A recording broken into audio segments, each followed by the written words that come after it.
you don't have to be trapped by all of this. Yeah. And that is that, you can educate yourself and get into the cryptocurrencies where, while however wildly volatile, it's at least not subject to the whims of central bankers and to their outlook on humanity's future. And so there is a pretty much a certainty that the riots in the street scenario will happen. But now the certainty doesn't necessarily mean it's going to happen here in the United States, or that it would be ubiquitous or even widespread. Okay, it's going to be much more acute in a lot of economic disadvantaged areas, and the empires always crumble from the outside inward. So we'll see situations where regional economies that are tied to the dollar will really suffer because they haven't made transition plans. Also, no, I don't think it'll be a situation where the revolution will be peaceful, this economic revolution, all right? Because basically it sort of needs to be violent in order to be able to get enough steam to power through the old system around it, right?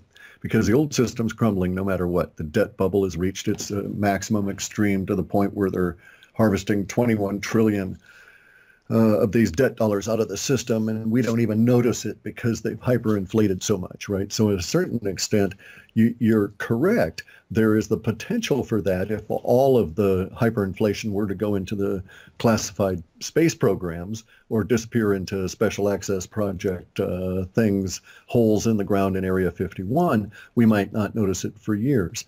A number of people have made a lot of money off of reading my reports and then acting on the information that was provided. Talking people that say, well, I'm a millionaire now, or I've paid off my house, or this kind of thing. Mm-hmm. And so it's been rewarding that way. I used to program for people like BEC Marconi, British Airlines, a couple of the oil companies, Microsoft, any number of hardware guys, and have done government contracts for programming. So, and I program in maybe 12 or 15 programming languages really fluently. And so it was no problem to write the software to create. The web scraping and the processing goes on for the web scraping will go on for 11 or 12 days. On its own, and then we bring in the processing, and the whole thing might take 28 to 30 days to get enough data that's been sanitized and clean in order to do a report. But on the other side of that, and so that's just the machinery working and grinding away on its own. But on the other side, in order to make the thing work, during that period of time, I have to put in 9 and 10-hour days going over all of the language and the lexicon to make sure that all the values are still current, and adding new words, dropping old words, deprecating some words, advancing other words, because it's all based on emotion, right? Mm-hmm. The whole point of language is to carry emotion, and emotion is not an easily quantifiable element, because emotions are felt differently by everyone, and the reaction to those emotions will be perceived differently. So it's a very gray, vague kind of a thing. And when you get into, so I had to do some way for the machine to understand emotions, and it doesn't understand emotions, but there's a database for the software to find language, find the emotions that are being felt or expressed within that language, and then quantify it based on these numeric values I put in. So a large percentage of my time, say, 10 or so days out of each report, is spent going and checking all the quantifications on a dictionary that's well over 1 million words now, because it's in multiple languages. Problem is going to be that technical analysis charting is done 100% numerically on what we can consider to be really solid numbers. That is price. Okay, so that someone has actually said, I'll pay X amount of dollars for Y product. And they'll go through and they'll commit and they'll actually do that. You've got a solid number. What we've got with my data is I have assigned a numeric quantifier to the emotion that is expressed within a word. Words are ambiguous in all languages, and the nuances involved there are I would say, the direct opposite of the hard numbers you get in charting. So I would think not. I would think that you couldn't do it. You might annotate, and I could certainly use my model space to put it in temporal sync, but I don't know that it would be meaningful. Okay. Because see, all right, look at it this way. Language has, in my system, language comes in three types. One of the types is immediacy data. And so by the time I get to that data within my interpretation, I know that if I'm accurate, or even if I'm not, even if I ignore it, the elements within that immediacy data are going to pop off any minute now, but usually between 3 days and 3 weeks out. And somewhere in that period of time, the context, the language that this immediacy data is talking about is going to manifest. And when it manifests, it's going to produce ripples of its own, which will cause other forecasts to emerge, but it'll also seal off this data for this particular forecast. Other data sets are short term, and they're effective from the end of the 3rd week, so the beginning of the 4th week, out to the end of the 4th month. And then there's really long-term data that has most of its stuff appearing between the end of the 4th month and the end of the 19th month, but it can go on out 36 months. And so we get into a level of even temporal impreciseness in this. And also words can shift based on the quantity of people using them in the new context. So if you and I decided, for instance, to take a word that was in the short-term data type, and so we knew of a word that,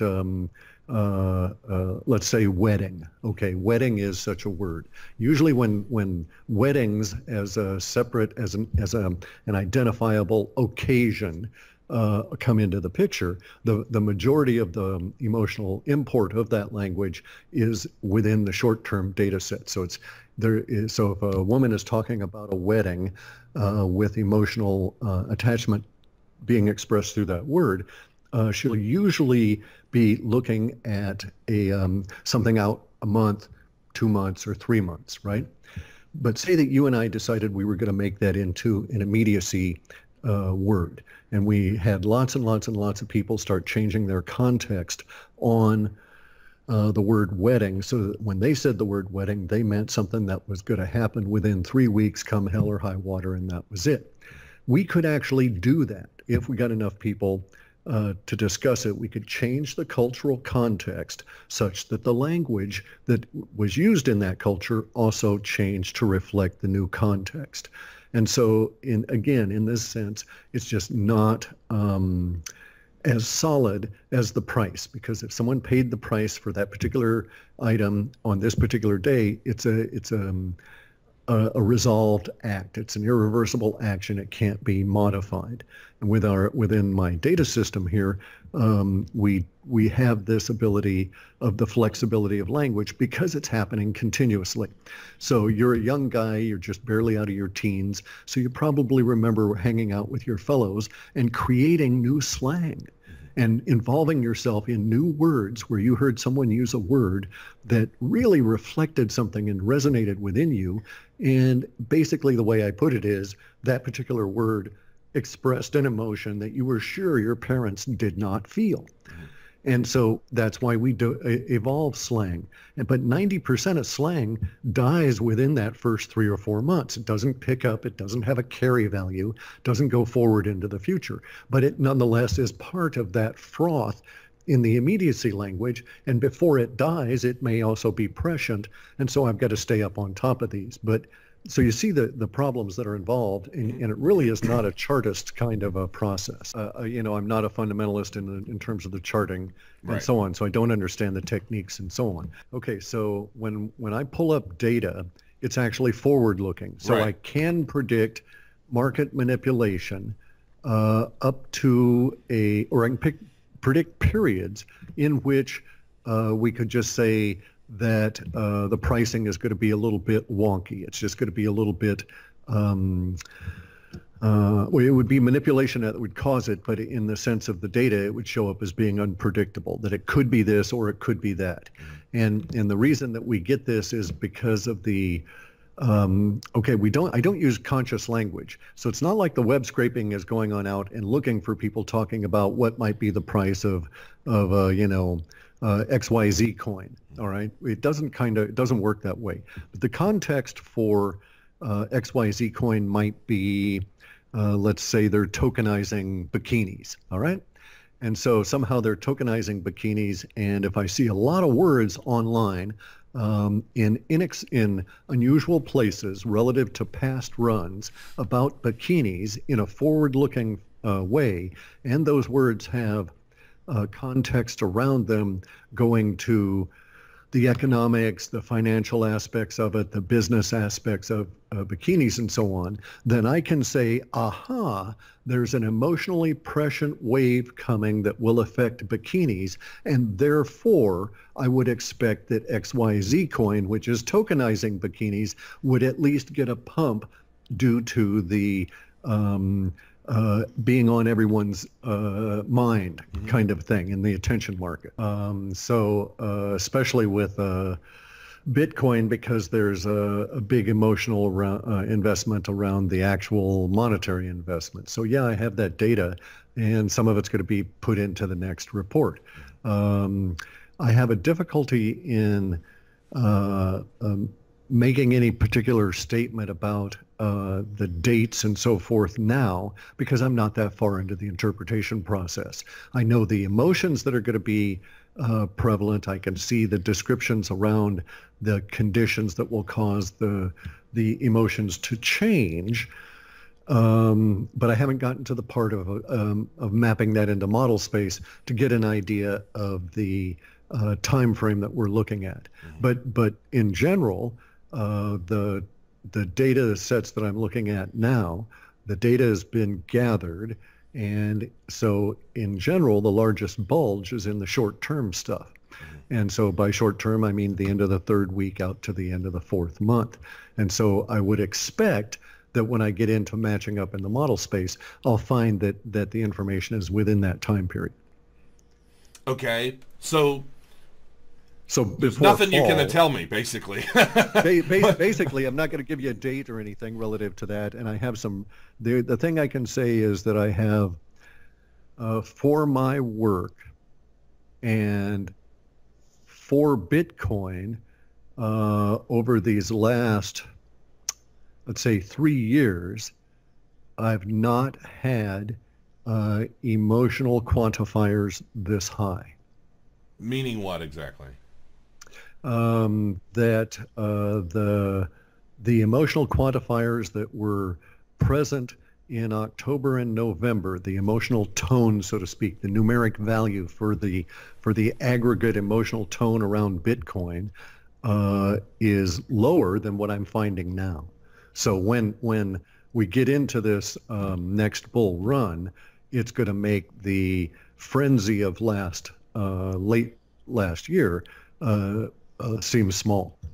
Sure. Well, here's some things to contemplate. Okay, that and you may be quite correct about institutional guys and how they decide they're going to play these their entry into cryptos. I've done some work for institutions, but I'm just not of an institutional mindset, so I don't really understand it. However, I know from my data sets both the prescient stuff as well as what I call reconciliation, which is where I run current trends and articles against predictions and see where all the matches are so that I can, it's part of my process for adjusting the values of words. And I know that we have an interesting situation. The interesting situation is that we have a soft market. I don't know how you would describe this current down or the current market since the drop down from the highs, okay? But it's not, let's say, robust. So there's not a lot of vigor showing. Nonetheless, though, in spite of that, or even perhaps because of it, we have a lot of individuals getting into the blockchain business. We have a lot of companies investing into blockchain business. And that is either hiring employees to work on blockchain issues, or hiring, in some cases like investment firms, hiring people that they're going to train to trade these sort of things. But I'm not interested in the trading part so much. But I know that there is a real juxtaposition there. These two pictures don't resolve. So the whole Bitcoin is dead, cryptocurrencies are dying, all of that kind of stuff does not work where you have more companies putting more money, more resources, more personnel into the blockchain businesses. And this is something that you can pick up on your own. So one of my scrapes is up against the sites like LinkedIn, Elance, and a few of these other freelancing kind of sites, right? And it brings in all of the latest job offerings and discussions and these sorts of things, and they're all resolved. And it's put into the reconciliation bin, and it's matched up against the language. And we've seen a very large rise, about between 16 and 19%, of language in officialdom or corporate circles about devoting resources to the blockchain business, getting into doing things in a blockchain fashion.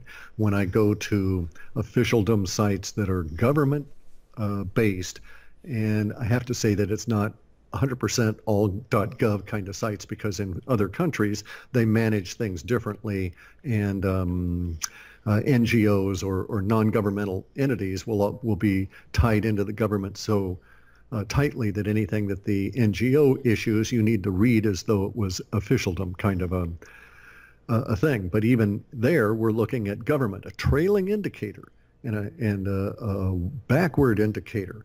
But even government is up between 9 and 11% just in the language about committing to doing new projects in blockchain. Because I'm not talking about companies that want to get into the space and do ICOs or that kind of thing. I get tons of those, and I throw most of those into some other bins. Okay. What I'm talking about is like big players like Caterpillar, John Deere, Amazon, Google, all of these established firms that are not going to be doing ICOs. They still are investing in people and energy and resources to put into the blockchain. See, so it's a different category of firms entirely, because most of the ICOs, I'm of the opinion 80 or 90% of them are going to crap out. And so that's the speculative froth, I want to have a great business and make a fortune kind of thinking. It's not, I work for a mega corporation, we're going to hire 100 people to devote to seeing where blockchain can work with our particular systems. And there's a lot of the latter. Okay, but I'm going to dispute you on the names you've brought up, okay? Because Cardano is not a mined coin. It's not a blockchain. It's centralized insofar as I'm concerned. So I at a technical level, I would dispute that you can use those as any kind of a metric for what's going on in blockchain kind of stuff. And here's something. Here's another thing, right? I'm really old. I've been through this technology cycle many times as we've been moving computers down into the phones. And I've even worked for phone companies. And there's something that you have to understand. It's the killer app that sells the technology. Sure. So blockchain is not worth spit to anybody. It's the killer app that runs on top of it that gets people excited, that gets them into this business. That's true, but you need the platform to create that killer app. And the more functionality and the more opportunity there is within that blockchain to, it's like my PlayStation. Yeah, that's great. You need really good games to sell those consoles, but the PlayStation 4 has a lot more opportunity for greater games. So that's I get what you're saying, but yeah, it starts with the blockchain though. That's the enabler. Right, but having been in the business, I would say nobody really talks about Cisco. Okay, they're the backbone of the internet, and so what we talk about is the app you can use on your phone that does whatever the hell you want it to do, that gets you excited, and so the infrastructure has a tendency to drop into the background. So that's my understanding in terms of how I expect this the whole market of the cryptos to evolve. So I think that, maybe 5 years from now, Bitcoin won't be an exciting investment for most people. Yeah. My understanding of this from the data sets is that Bitcoin's going to be used for trading settlements. Mm-hmm. And so it'll be too expensive to do large amounts of trades, just like what's the Warren Buffett stock, the Berkshire Hathaway. Mm-hmm. How much do one of those shares cost now, right? Yeah, but you don't have to buy an entire Bitcoin. No, correct. I understand that, but you're also going to find that people, insofar as what the data would suggest, we're looking in 2021 to 2022 time period of Bitcoin being used to do cross-border settlements by large corporations or governments, and that Bitcoin sales, so to speak, will be for investment purposes will be to a slightly less dramatic market because it'll be used for international settlements. And so the sovereigns will have a tendency to prop up the price and keep it as stable as possible so that they can do planning and projections on what they're going to have to pay out next year, et cetera. And so the market's going to seriously evolve as it all comes into more and more use. And so I expect that, and I've got some candidates for this, but I expect that we'll find digital pennies or digital fractional amounts, currencies being the very hotly traded currencies because of the utility. So it'll be like you got to go to a restaurant in China and you can pay for your meal with these with Satoshis. With a Satoshi, correct, with a Satoshi and a very fast kind of a thing. But you can also use that Satoshi to interact with the vending machine in Moscow or interact with a phone provider in France, because and it'll just be vast quantity of turnover on these particular coins, where the blockchains for those coins will be optimized for speed, not for killer apps, not for utilities, not for any of the other more exciting features, just sheer speed and reliability on small fractional transactions. Gotcha. I have a crazy off the wall question that I think somebody like you might actually appreciate. What do you think the odds are? You're talking about countries using Bitcoin for settlements and such. If we got to that point, what do you think the odds are of governments forcing everybody that owns Bitcoin to sell it to them? That's probably 100%. You think so? The question is which governments and under what conditions? Right. Okay. How much duress will they be placing on their citizens when the governments have to come up with this? The smart governments are going to institute what I call a tax coin. Okay. And the way that the system would work would be that, say, let's just hypothetically take a government of a Pacific island, for instance. It can be any government, it can scale up. But they would create a limited amount of coins for paying taxes based on what their revenue is expected to get that year and some tie-in to something like a Bitcoin. And then in order for you to pay your taxes, you've got to buy those coins from them. All right, so in essence, they're getting their tax as soon as you buy the coin from them. And then you actually have to remit the coin to them so that later on, the next year, they can sell them out again for tax. It's a really nice system for government. And the thing is, well, it's not that bad for us, though, because it eliminates all the fiddling around. Okay, it eliminates all of the cheating and all of the gaming of the system. So right now, I'm in a terrible situation where if I work too hard, the percentage of the effort I'm providing just in payment to tax it scales up and it becomes disproportional.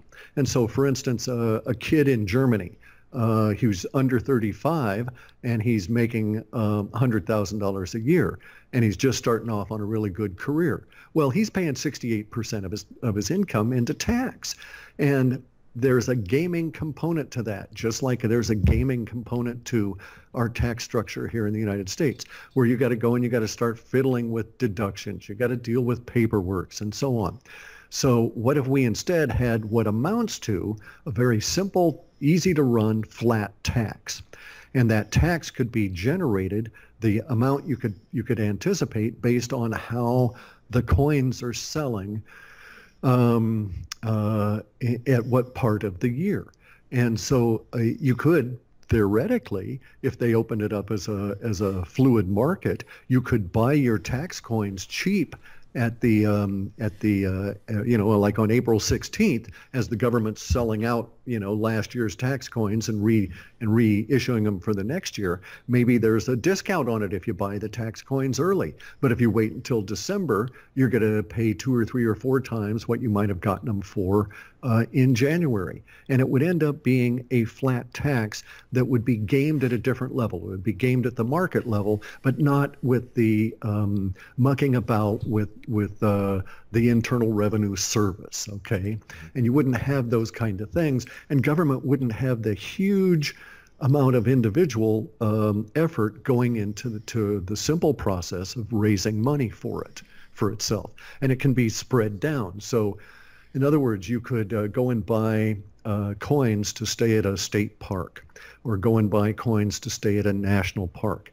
And in so doing, those coins would have a tax coin component to them, so that you would get the benefit of having paid the fee to the park extracted from your taxes because of the nature that the coins would generate. So maybe whenever you spent $100 or $200 or some arbitrary figure in park fee coins, you would also be kicked out some small fractional tax coin that would represent the value to the government of you paying that fee, and they don't try and collect it from you on the taxes.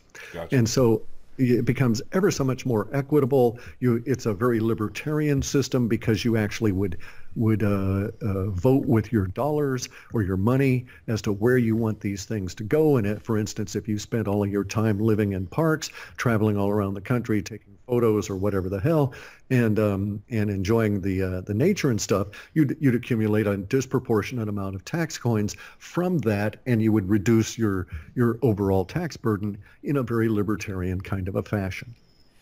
Okay, so I'm going to ask you some questions about some specific coins, and some of them you may or may not have heard about. I'm not quite sure, but I'm curious what your thoughts are. Now, yeah, I personally, for me, Cardano is one of my favorite coins out there. You don't seem to be a big fan of that. I don't like non-mined coins, okay, because they're centralized. It's like Steemit. It's like EOS. Mm-hmm. All these things are centralized coins. Therefore, they will be manipulated. It's inherent in the structure of them that the potential exists, and that's I just don't like the non-mined coins. Okay, what do you think about now? The chat has blown up about Populous. Now, I'm not aware of the Populous situation, but I guess it's down from $90 to $8, and it looks like everybody's looking for your thoughts on Populous. On our data sets, Populous still is the leader in a niche space that's quite large, and it's the current value of the coins is speculation based, in my opinion, not value based. And so as Populous gets more and more of the leases under their system, the value of it is going to rise over time. But it's not going to be a, what I want to say, it's not going to be rapid. It's going to be incremental. It's going to be steady. They're going to get more and more business underneath the envelope. How do you feel about Celsius Network in comparison to Populous? Which now? Celsius Network? Yeah. Okay. So I was going to say there's a number of other entrants into the factoring business. The thing that makes Populous more interesting to me than these others is that Populous coin has not got the same level of exposure to bad information because of the way that they've got the data from the government system, and you can argue as to how valid the data in the government system is, but they've got that built in as a one of their very initial checks and balances as they go forward. So some of these factoring coins, because of the way in which, or the white papers are written in such a way that I say that if they actually implemented it, that particular approach that they're describing, it could be gamed very easily in the following manners. And that's what you have to watch out for. There's a small but significant percentage of fraud that will attack the factoring business, and if it happens too early in the whole process, then that particular company could get disproportionately hit with fraud and go down because, say, some 20% of its early 500 contracts were fraudulent. They really need to worry about that. Okay. I'm looking at chat now. Debitum. You have any thoughts on Debitum? Yeah, there's okay, so I've got to be careful about some of these things. I don't want to make hasty impressions on it. I'm not disposed to see Debitum in a bad light, but there's some elements that they need to bring forward that I have not seen recently in order for me to feel a little bit more comfortable about their potential progress. Can you say what those elements are? I'd rather not. Okay. For a couple of different reasons. Okay, so but I'd rather not. Okay. All right. I'm seeing Digibyte all over the place. What's up with Digibyte? Digibyte's gonna come on in and club you over the head and force itself. Digibyte has a very determined and professional management approach, and the reason you're seeing a lot of them around is because that management has decided that certain things are going to occur at certain times, and they're proceeding ahead. Digibyte also has within my data sets an interesting wrinkle in it, in that it is giving or that the data is showing that Digibyte has a long-term strategy that may even be mapped out a number of years for all I know, but has a long-term strategy. And so I could say that they've got a plan and they're working that plan. And so far, they seem to be meeting their interim goals. Mm-hmm. So don't be surprised, by the way, to see the amount of language devoted to Digibyte that you've already seen double between now and September. Okay. Skycoin and box mining. Please ask him. I don't know what that's in reference to. I'm sure you do. Box mining is a term for mined coins, right? Mm-hmm. Running computers to mine the coins. Skycoin is an interesting kind of an organization, but the Skycoin process, the way in which they're going about their goals, has seemed somewhat, or has been evidencing somewhat disfocused attempts to grow. I've got to be careful of the language here as well, because I'll be getting into some of the Skycoin issues, but in the next report. But Skycoin has potential, but it's also got a let's be all things to all people kind of a mentality, and those usually fail. True. I agree with that. Open platform. I just recently went really big on open platform. And this is a selfish question. I'm just curious what your thoughts are there. What's the open symbol for it? It's open. Basically it's a platform. It's a scaffolding for developers to create cryptocurrency payment gateways and just about any kind of app, website, you name it. And it's all blockchain based.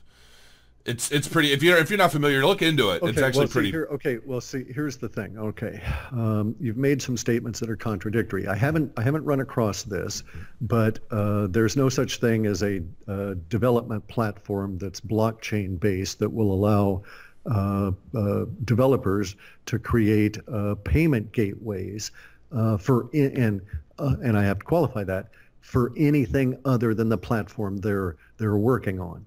So people don't understand what blockchain is. Blockchains are very, very dumb and slow databases, and the only thing they have going for them is this concept called consensus.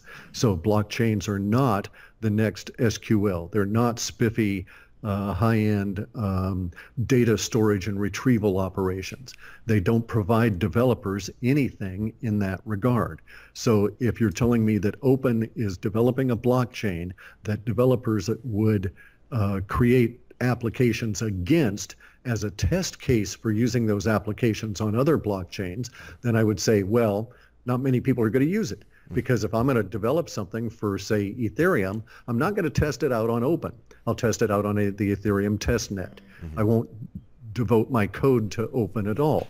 So I think there's a misunderstanding there, but okay. Yeah, check it out. I will just say check it out. It's I'll look at it. Yeah, it's basically it's an easy to use platform to create blockchain based payment gateways, and I'll just leave it at that and let you look into it. Okay, let me also state that anything that's going to be used for blockchain-based gateways is going to have to compete with the giant players that'll be coming out of Asia that have had a number of years working on this and are very, very good. So it's going to be a tough market. And what I do is I just I'm holding for some eventuality, and I just work. Right. And so consequently, so I'm the wrong person to ask on investment kind of stuff because I just don't do the trades. And I understand that I'm missing out on great opportunity, but it's a mindset I don't have, and it would totally destroy my concentration to worry about that, to have an emotional impact or emotional attachment to individual coins. There have been a few coins that I've purchased, and occasionally I'll get some really good information out of the data sets that makes me think I should go get some of these things at a particular point. The last time I have done so was probably September or October of last year. So it's not frequent at all. And also, I again, if I'm going to be writing about it in the report, then I usually won't put any money into it or anything ahead of time because of the emotional attachment part of it, right? I don't want to bring up my emotions as I do the interpretation. I want to be as 100% clean with it. Obviously, I have a few Bitcoin. Obviously, I have a few Litecoin. And so I have to be careful with not screening those out through my perceptive filter of a confirmation kind of a bias. And I don't want to spread that out to all different kinds of coins. Also, now here's another aspect of this. Most of these coins that are doing vast quantities of business and are rising in value or doing so on speculation. There's very few companies that are actually out there with a product and making their coins more valuable because of the products that they're producing. A lot of them are speculation. They're raising money for some kind of an effort. And I go read these white papers, and I read the white papers with the idea of how is this going to fail? And if I can't think of how it's going to fail, then I think of what circumstances are going to sneak along to make it fail. And so I'm approaching it from a very negative viewpoint. And one of the very first things I discover is that a lot of these technical discussions within the white paper are absolute bullshit. These people don't understand blockchain. They're going to try and do, streaming video over the blockchain. And it's like, oh my God, people, understand what you're actually talking about here. Blockchains are used for consensus. They're not used for streaming, storing, processing, or any of that kind of stuff. And so any of these white papers that say, well, we're going to do this on the blockchain, I can just tick those guys right off in terms of long-term survival. Now, true, you may be able to make some money speculating on some of these coins as you go forward. But for long-term value, am I looking at, the next generation of phone companies with these kind of coins? They're going to stream data or whatever it is they're Like going to offer. Telcoin? Correct. So, or, the video streaming ones really annoy me, um, because I've done video streaming compression and I understand the technical challenges in there. But basically, so I know that those coins are not going to survive 5 years. They're going to run into the technical hurdles that I know that are out there waiting for them, and these people are not necessarily going to be able to even get beyond that first level of technical challenge, and so the companies will fold. Again, I know You're talking some of about them coins like Theta? sure, yeah, Yeah. yeah. And so anybody that's telling you they're going to stream video over the blockchain doesn't understand what blockchains do. The guys at EOS, some of the claims they're making for their blockchain, it's like, rots a ruck, fellas, ain't going to happen. See, I wasn't going to ask you. I had a feeling you would bring it up. I didn't think I'd need to ask you, because I've seen other videos where you're very bullish on EOS, right? Like you're all in. On EOS? Yeah, I'm kidding. Yeah, okay, humorously. Sarcastically, I don't like their concept. I don't like the language within the white papers. I've followed the developers and seen the many panics they've been into, and then the financial structure and the parties involved in that financial structure make me want to puke. And what does Mike Novogratz possibly know about EOS that perhaps you don't? In the sense that I know he's bullish on EOS, but he's also not a tech guy necessarily. He's a finance guy. Maybe, right. See, and maybe he's just figuring on making money off of the gray period between now and their failure, which is there's lots of opportunities to make money on EOS. Doesn't mean, in my opinion, that it's a good thing to do that. I would prefer to make my money on something that's going to be solid and add value to humanity and exist for a number of years. I agree with that. I try to do that as well. And so maybe Novigrad knows that, oh, hey, look what's going to happen here.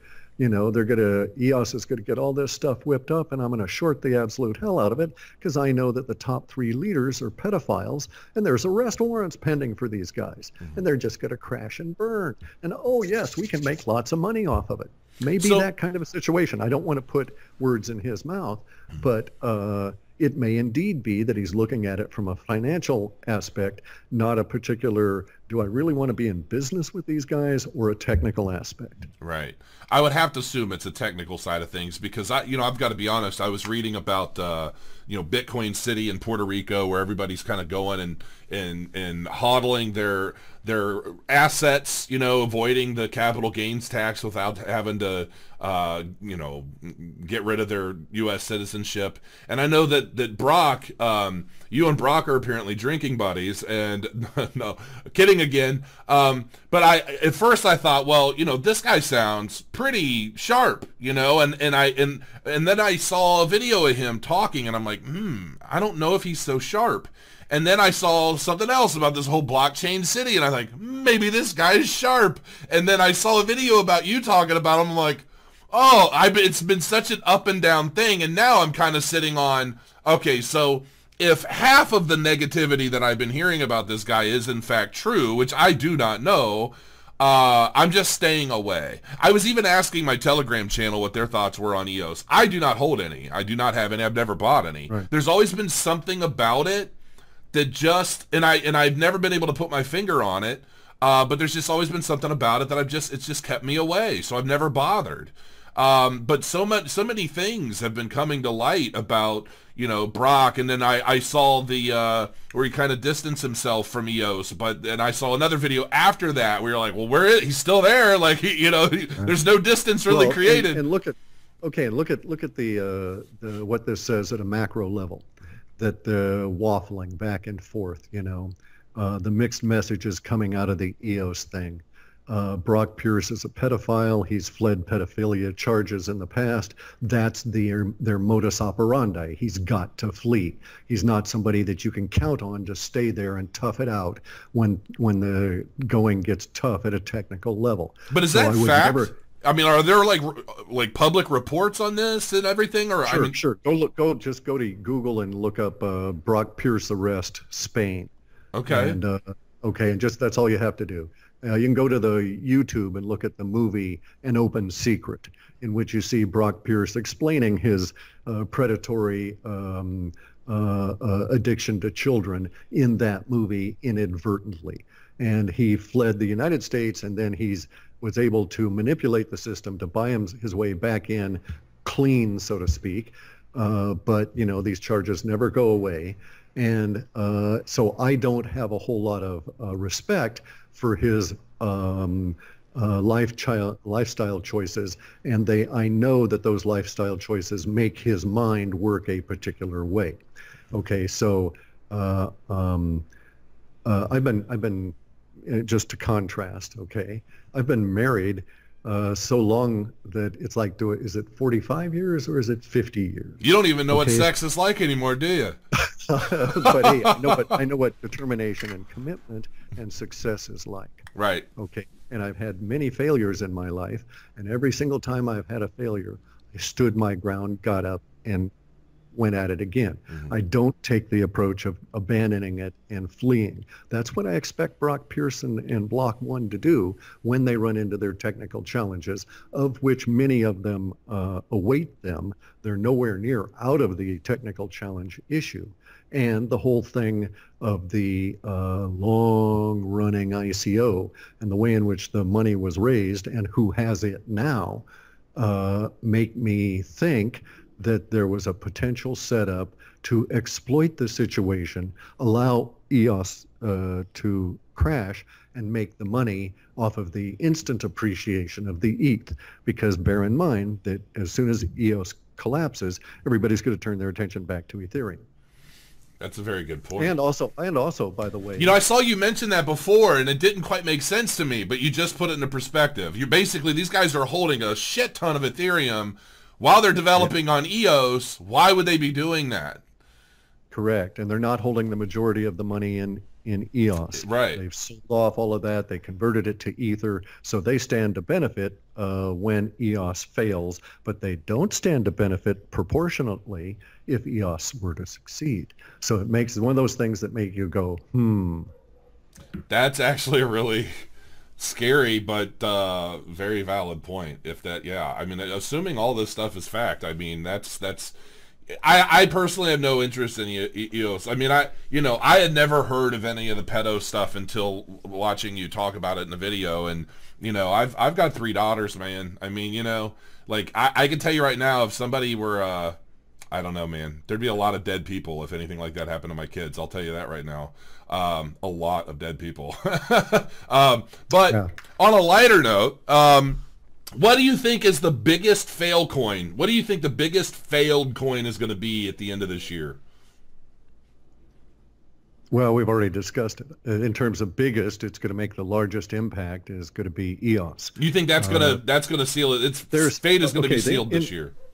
Okay, in our data sets, there's something that's going to occur, forecast on the very long range data from now, and it's forecast to be emotionally active in December and January. So December of this year, January of next year.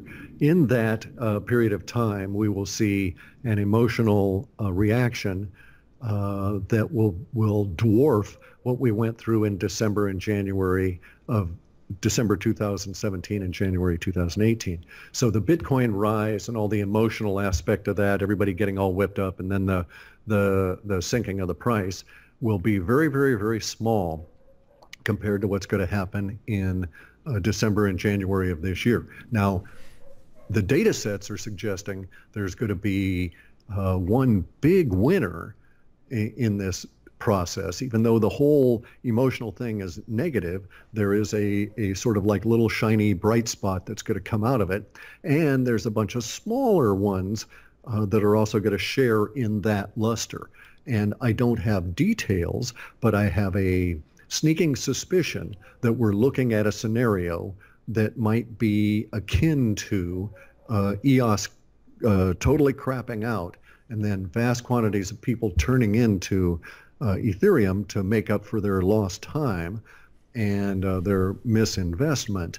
And as a result, the Ethereum network rises up, both in terms of value for the ETH, but also for the generalized activity in it.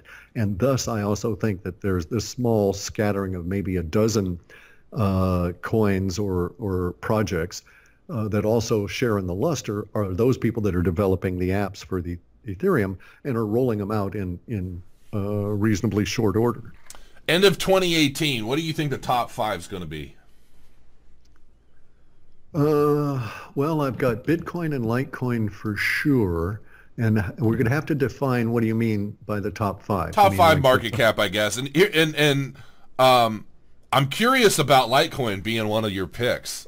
Like, you'll have to explain some of that because I've never been a big fan of Litecoin. So enlighten me. Okay, Litecoin has Litecoin is Bitcoin in terms of the code. Okay, it's a clone of Bitcoin.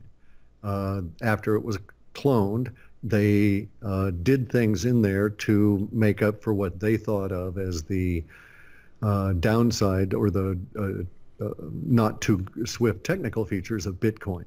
And Litecoin has had a checkered adoption rate. It's been interesting as to how it proceeds, but it's technically very solid, and it's very well supported. And within our data sets, we see a transition, a hard transition caused by need that is going to cause a bunch of these retail corporations in September and October, maybe even as early as August, start feeling the need to accept payment in something other than fiat. And as a result of which, because of Litecoin's positioning ahead of that and their robustness in terms of the quality of the service that Litecoin can deliver, they will be able to segue right into this. So it would be very much a situation, and I'm going to throw out these names, with no validation whatsoever, right? This is speculation at this point. Mm-hmm. It's an example, but it would be very much as though we got into September and it was announced that PayPal, Amazon, Google Pay, and Alibaba all decided in once that they needed to accept cryptocurrencies right away, and they turned to Litecoin to deliver the goods. And so it would be that order of magnitude that we see waiting for Litecoin sometime this fall. These companies that I'm proposing are just examples. It could be that the United States government decides that Litecoin is going to be the new tax coin.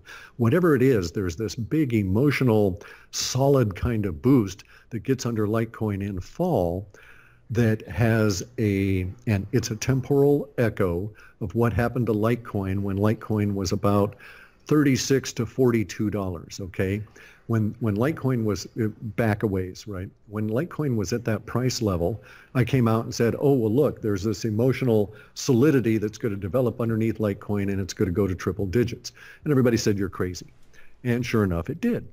And it was because of that emotional surety, that emotional level within our emotional tone value, that I knew that Litecoin would progress to the triple digits, and then the emotional stability, that emotional tone value that we have, is now exceeded for Litecoin as I move model space into late summer and early fall of this year.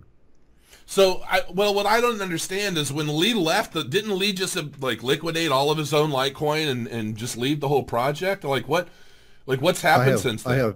I don't know any of the details of the management aspects of Litecoin that way, but there are background kind of conversations that you can pick up occasionally about Litecoin, and then also the value, or the thing I'm basing my opinion on, has to do with the amount of prescient chatter that is now around or affecting Litecoin, and it's way up.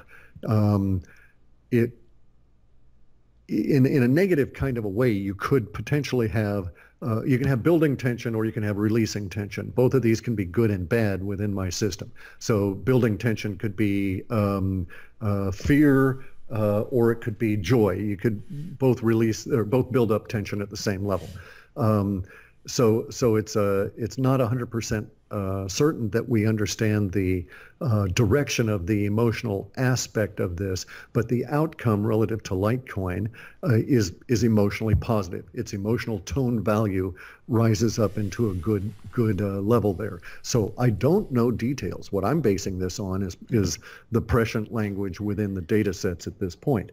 I don't have a tendency, or usually I don't go out and hunt up something to validate it. I don't go looking for a confirmation bias.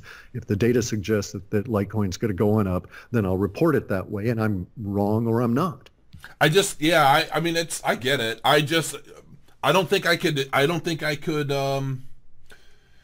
the same thing with kind of the way you look at EOS and all of the details about its management. For me, I look at Litecoin and the fact that its own developer basically left and sold off all of his positions. That to me is like a big red flag that, well, the future's kind of bleak. Like with so many new technologies and projects launching that could very easily replace Litecoin. But you're saying you see that in the top five. Right. So you've got to qualify your language. There are very few coins that could easily replace Litecoin. Bear in mind, Litecoin has kiosks. They've got point of sale systems throughout the country. Those cost money, time, and effort to develop and get out into the public. So I would dispute that there's anything that could very easily replace Litecoin. I also don't know the details of the sale that that Lee did on this, but you also have to understand there's not a whole lot of development that needs to be done on Litecoin. It needs effective management and to build up a greater network effect in order for it to succeed. But it doesn't have any major technical code hurdles to overcome or these sorts of things. And as a developer, I know that once I get to that stage, since I'm not a maintenance guy, I get bored, I move on. I go on to the next project. So it may indeed just be as simple as that. And so you have to be careful, I'm advising this, in making assumptions and watch the language just that you use about these kind of things. Because if you actually know of coins that could easily replace Litecoin, then please name one. I haven't seen anything, and I read now. Well, first, let me correct myself, because apparently, maybe I've misunderstood a story. I remember what was big news that apparently Charlie Lee had sold off all of his Litecoin and left the team. People in the chat are saying no, that's not exactly what happened, that he had donated some of his Litecoin to the Litecoin Foundation and he still leads it. So I've seen conflicting stories. Maybe I read some FUD stuff and I just left it alone from there. So if I stand corrected, then I stand corrected. Now, as far as being easily replaced, this is the way I look at it personally. The only definite out there in my mind right now is Bitcoin. Outside of that, even Ethereum is on the chopping block in terms of, all it's going to take is, and I shouldn't say easily. I'm not as smart as you, Cliff, so I use words differently. But when I say easily, I mean we're still in such infancy in blockchain in this space as a whole that I feel that all it's going to take is one or two or even a handful of like hashgraph technology. I think that has the potential to be astronomical, but I'm still learning about it. So could something like that replace anything in the top five? You don't think so? No, hashgraph is it's a cul-de-sac. It's a side spur line. They have some level of claim, unvalidated because it's not been networked out, to be somewhat better at a consensus algorithm. They've got no proof that they're faster at a consensus algorithm or that the consensus algorithm that they would derive is any more secure or useful than the consensus algorithm currently being used by almost all of the coins. So Hashgraph is claiming a technology. They don't have network effect. I've been with Bitcoin since it incept. And so it comes out, Satoshi comes on out in the white paper. It's a number of years before you can actually say, hey, look, there's network effect here. It's growing on its own, even if this person drops out and this person was a good evangelist for it. But it's growing on its own simply because of the network effect among humans. You don't see that in a lot of these coins. You see claims that they're going to achieve it, but they don't have a marketing program or a plan or any of this. So I would suggest that Hashgraph is, if it were going to be able to replace anything in the top 5, except perhaps on speculation value. So you have to understand humans are weird, and they would speculate and hope that Hashgraph was going to work and pile a bunch of money into it, and maybe it would rise up to where it actually met in the top 5. But if it was going to do that and sustain it other than speculation value, then in order for it to do that this year, it would have to roll out hundreds of people that would be evangelists for it, and it would start having to roll out product and code within the next year, okay? And even if it did do that, and there were lots of projects on the Hashgraph, and they had a Hashgraph network, and they had mining and so on, it's still running a number of years behind Bitcoin and Litecoin, and it'll take it at least 3 or 4 years to get to the point where it's proven that it's not going to fail as soon as the key players withdraw their energy, as soon as the key goes out of their plan, the chi, their life forces. If they take a vacation, it doesn't collapse. That might take them another 2 or 3 years. I've worked in business, and so it's difficult to take technology into business. You may have to, as a salesperson, call on an individual medical marijuana or recreational marijuana shop 5 or 6 times in order for them to even look at your point of sale system. And then they may have to tell you, sorry, our state legislature doesn't allow us to use your point of sale system for your coin because the legislature is backward looking and only looks at these 4 coins, and that's just the way it is.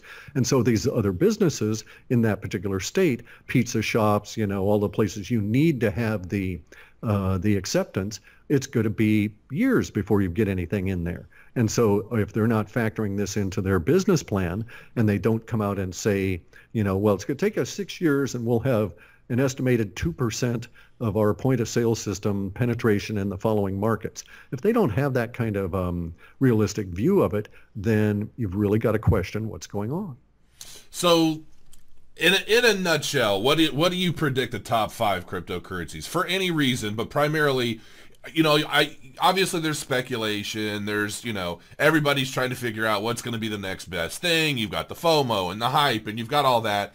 I know that primarily you look at the technology first, right? You look at it and Correct. you say, is this going to change the freaking world? And if it's not, I don't really give a shit.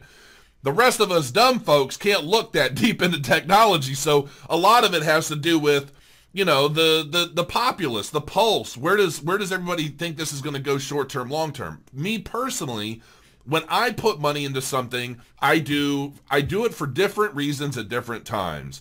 If I buy something for myself personally, I look at it the way you do. What's going to change the world? What's going to last long term? What's going to grow over the long term? Okay, so that's primarily what I look for. From purely an investment short-term perspective, I look at what's going to make the most money in the next 30 days to 90 days to 6 months to a year, depending on how long I want to hold it.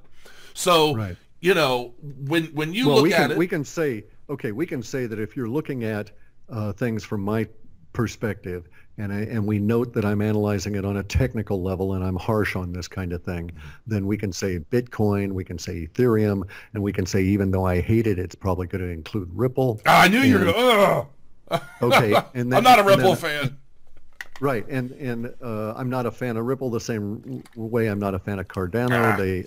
They're not mined, et cetera, et cetera. It's under control. But anyway, and then also there's Litecoin in the top 4, and then the 5th area might include Cardano today. It might include Stellar tomorrow. It might go to Miota, the day after. So it's not going to be as stable as one might think at the end of this year. Bear in mind that at the end of this year, we're going to be deeper into our financial crises than we are now. We're going to be deeper into the dissolution of the European Union.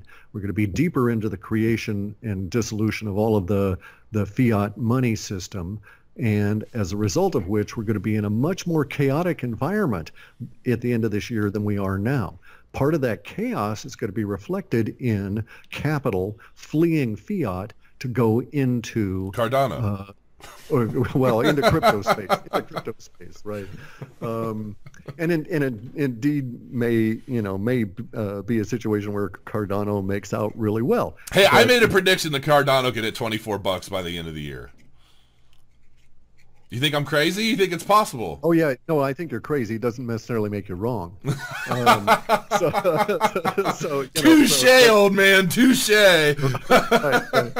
But and so you have an emotional attachment to Cardano. Mm-hmm. Thus, you're going to be looking for a confirmation bias on everything. Correct. Absolutely. I don't like having emotional attachments. I don't like seeking a confirmation bias because you find it, mm-hmm. right? And I'm actually in my line of work, I prefer to find things that I don't agree with because then I can really think about it and see why I don't agree with it, and yet it still comes out that way.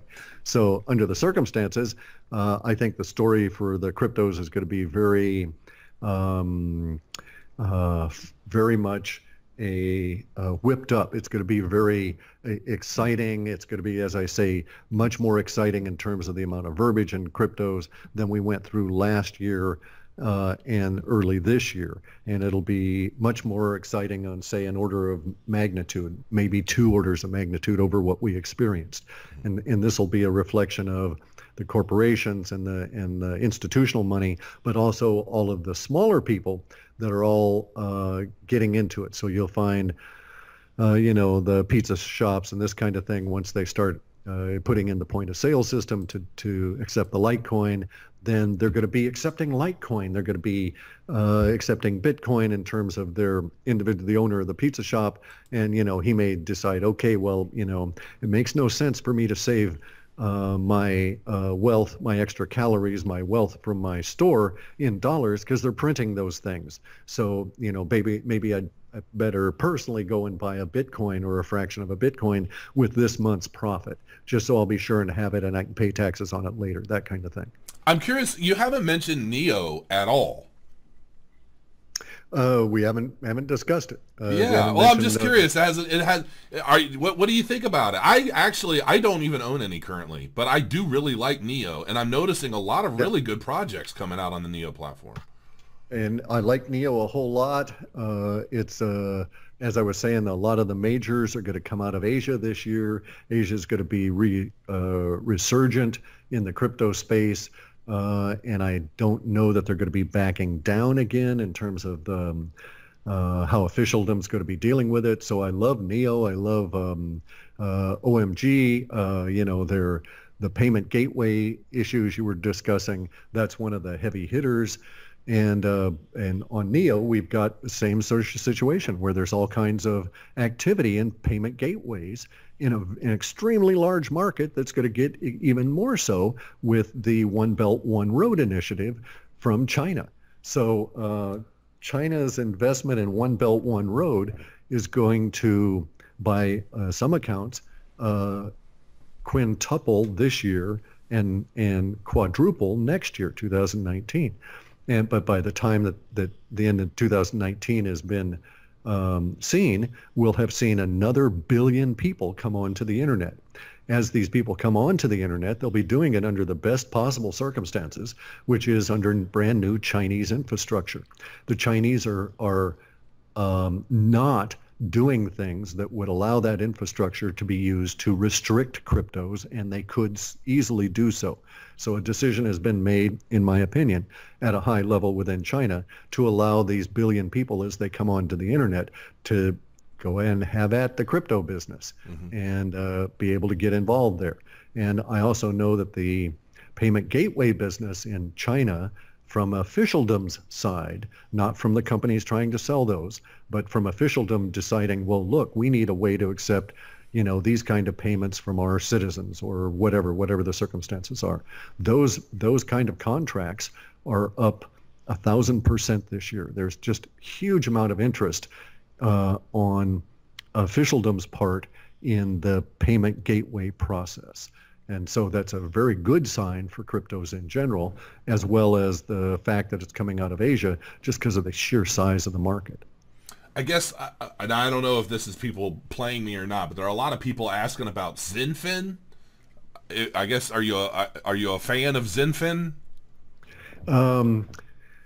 Yes, but because it's going to be in the report, I'm not going to really get into it at the moment because I still have interpretation to do on it. Yeah, I like Zenfin. Yeah. Okay, all right. But and here's the thing: on a technical level, there's always something that annoys me about a lot of these various different coins. They could have done it this way, I think, or something Sure. along those kind of lines. So it's not an unqualified liking, but Zenfin's very solid. Yeah, I've never even heard of it, so maybe I'll check it out. My interest is piqued anyway. How about Ethos? I love Ethos, but a lot of people are getting pissed off, so I'm sure your Webbot's pulling down a lot of good info. Yeah, there's a lot of negative information on that. It's like there's been a burst, a flowering of release language in a negative fashion about Ethos and about a bunch of other coins that are all clumped together in the negative aspect of the language coming out. I don't think the coins themselves are in any way correlated, but so for instance, it's like Tether. There's all kinds of negative feeling about Tether coming out now, as there should be. It's owned by Brock Pierce. And it has the same, and it has I didn't some know really that. goofy. Oh yeah. Block One is all over Tether, and it's got a very bogus business model in my opinion, and I've never liked its business model. But now it for whatever reason, there's in recent weeks there's been a big uptick in negative language about it. Now it doesn't mean though that I mean, in some cases it's justified, and in other coins it's going to be manipulation and FUD. And we saw this very deliberately where people are paying for FUD to specifically attack certain coins. In the last year, it's happened to Populous. It's also happened to Veritasium. And in the case of Veritasium, the paid for FUD also involved threats against me for speaking out about Veritasium and so on. Now, that episode, I think, was to drive down the price so that some people could acquire it. Sure. And, so it's the big institutional players playing dirty. And they're going to shake out the weak hands with the FUD, buy up the stuff, and then sit back fat and happy. So actually during the interview, and I know we're actually like way over the time we allotted, you're probably just being polite, so we're going to seal this up here in a minute. I guess one last question, if you will. I know that Novogratz was talking about how he expects the institutions to kind of suppress privacy coins, and I know that some people have been asking about Monero and Verge and Bitcoin Private. Where do you think that market's going to go with the privacy coins? Oh, it's going to be huge. Yeah. The governments or the corporation government at the moment is leaning on these, but they're not suppressing them. And there's activity in the background that suggests they're going to be putting a lot of effort into them. They haven't, the government and especially the criminals when in government have a need for the privacy coins. And so the need alone will make them persist or give them legs into the future. Will we see spectacular rises in the value of these things? Not this year. I think it'll be a steady incremental growth in 2018, but the conditions that are going to affect us in February and March of 2019 will make a lot of the use case for privacy coins very public. Yeah. Okay. And when's the new report coming out? I think maybe my target date is the last of the weekend, end of the first week in July. End of the first week of July. All right, so we've got a little bit of time. I'll be waiting with bated breath for this report. Now you said you're retiring from the reports. Is this going to be the last one, or is this? Well. So here's the thing. Just real flat out and very, very honest about it. I got pissed off. All right. Mm-hmm. We had a burglary at my old house. I was in the process of moving. I'm still in the process of moving. May universe take pity on my soul. And we had a burglary, and it wasn't an ordinary, tweaker kind of steal a little bit of stuff. It was something different from that. And as a result of this, there were some circumstances that emerged where people were trying to crack into my server garden. It's too small to be a server farm. And also a number of people that I'm doing business with had very negative things happen to them online as well. And it could have been as a result of the information that was taken out of the business records that were removed from my old house. And so it really pissed me off that these individuals would do this. So I decided basically, screw it. I'm too irritated to let retirement take hold at the moment, and so I'm going to produce another report because they were clearly attempting to get into my system for their own purposes. Okay, so all right, we don't usually get numbers.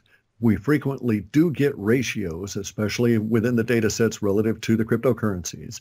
And the Pillar wallet, when it emerges out, will have a spike that will make it a, let me just see if I can clarify it with words that without offering price ranges, that will make it a very serious competitor to both daily price, for Ethereum, with both daily price and total market cap.